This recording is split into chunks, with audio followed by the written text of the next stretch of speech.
Imran Khan minus नहीं हो सकता। कोर कमेटी ने एक बड़ा फैसला कर दिया है, इमरान खान को ताहयात पार्टी चेयरमैन मुकर्रर कर दिया है। भावलपुर के बाद अब गाजी यूनिवर्सिटी में भी एक स्कैंडल सामने आया है, इस पर बात करेंगे। मुतासरा लड़की की वीडियो भी आपको दिखाएंगे, जो कि अपने मुंह से उसके साथ क्या बर्बरियत हुई है उसके बारे में वो खुद बता रही है। इमरान खान के लिए 2 जजेस मुख्तस हो गए हैं, किस केस का वो फैसला करेंगे इस पर बात करेंगे। और इमरान खान के वकील नईम पंसोता की गिरफ्तारी में कितनी सच्चाई है इस पर भी बात करेंगे। सबसे पहले बात करेंगे इमरान खान के वकील की।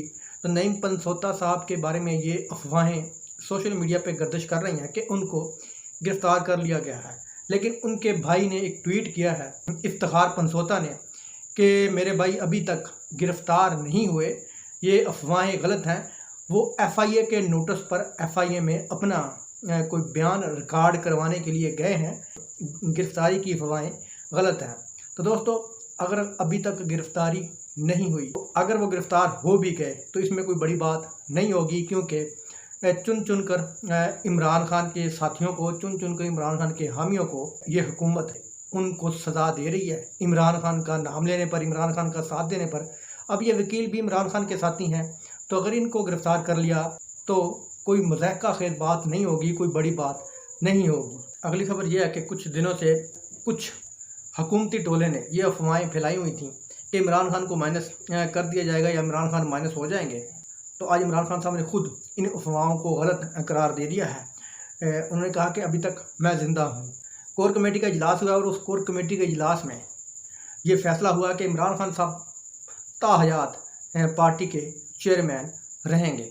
तो इससे जो अफवाहें हुकूमत की तरफ से फैलाई जा रही थी, कुछ सहाफ़ियों की तरफ से फैलाई जा रही थी कि इमरान खान को माइनस कर दिया जाएगा, शाह महमूद कुरैशी को चेयरमैन बना दिया जाएगा, तो इन अफवाहों को गलत साबित कर दिया है। आज शाह महमूद कुरैशी साहब ने खुद भी मीडिया पे आकर ये कहा है कि जब तक इमरान खान साहब हयात हैं, उनकी ज़िंदगी है, वो ज़िंदगी भर ताहयात पार्टी के चेयरमैन रहेंगे। हम पार्टी के इमरान खान के खिलाड़ी हैं, वर्कर हैं, और हम वर्कर ही रहेंगे। चेयरमैन इमरान खान ही पार्टी के होंगे। अगली खबर यह है कि इमरान खान का जो तोशाखाना का केस है, जो कि जिसके फैसले को कलअदम करार देने के लिए हाई कोर्ट में एप्लीकेशन भी दायर हुई है, और कल जस्टिस आमिर फारूक साहब ने इसको 10 तारीख को मतलब कि सुनने का फैसला किया था, सुनने का ऐलान किया था। तो उसमें आज कुछ पेचरफ्त हुई है उस केस में, कि उस केस में अब जस्टिस आमिर फारूक साहब अकेले फ़ैसला नहीं करेंगे, क्योंकि इमरान खान साहब को आदम एतमाद था, और इमरान खान साहब का ये कहना है कि जस्टिस आमिर फारूक साहब हमेशा PTI के ख़िलाफ़ ही फ़ैसले देते हैं। इस हवाले से अब जस्टिस तारिक महमूद साहब भी जस्टिस आमिर फारूक के साथ दोनों जज मिलकर इमरान खान के इस केस को सुनेंगे, और इमरान खान की जो सज़ा दी है हुमायूं दिलावर साहब ने, उसका फ़ैसला करेंगे कि ये कलअदम हो सकती है, क्या उन्होंने सज़ा ठीक सुनाई है या कोई इसमें जल्दबाजी की है, या उन्होंने अपना बुग़्ज़ निकाला है, या उन्होंने अपनी दुश्मनी की बिना पर इमरान खान को नाअहल किया है और सज़ा दी है। तो इस चीज़ का वो फ़ैसला ये दोनों जज अब करेंगे। अगली खबर यह है कि भावलपुर यूनिवर्सिटी में जो लड़कियों से बदफेली का स्कैंडल सामने आया था, अब उस केस के मरकज़ी किरदारों को अभी तक सज़ा नहीं हुई, अभी तक इंक्वायरियाँ चल रही हैं। आपको पता है कि पाकिस्तान में इंक्वायरियाँ क्या करती हैं और कहाँ तक चलती हैं, और ताकतवर को इन इंक्वायरियों ने कितनी की सज़ा दी है, ये पाकिस्तान की तारीख़ जानती है।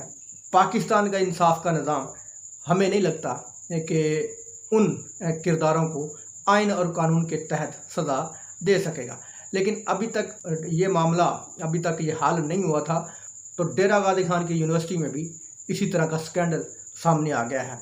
ये डेरा गाजी खान की जो मुतासरा स्टूडेंट है, वो खुद अपनी ज़ुबान से अपने ऊपर हुए जुल्म की दास्तान सुना रही है। तो दोस्तों, ये खुद आप उस लड़की की ज़ुबानी सुने कि उसके साथ क्या क्या होता रहा है। मैं सना इरशाद बात कर रही हूँ। मैं यहाँ गाजी यूनिवर्सिटी BS फिज़िक्स की स्टूडेंट हूँ। डॉक्टर ज़फ़र वज़ीर और डॉक्टर खालिद खटक ने मेरे साथ बहुत ज़्यादा ज़्यादती की है। मुझे अपने हॉस्टल बुलाया, एक रात मैं वहीं रही। उसके बाद ये लोग मुझे ब्लैकमेल करते हैं, मेरी छोटी सिस्टर को ब्लैकमेल करते हैं कि मैं इधर डिपार्टमेंट में किसी भी टीचर को, हेड को कोई बात ना बताऊं। एक तो इन्होंने ज़्यादती की है मेरे साथ, दूसरा ये लोग जो है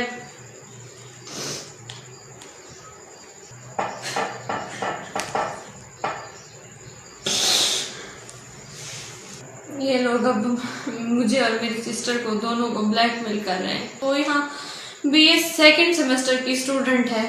वीसी साहब के पास पहले भी काफ़ी सारी एप्लीकेशंस जा चुकी हैं और वीसी साहब ने कोई एक्शन नहीं लिया।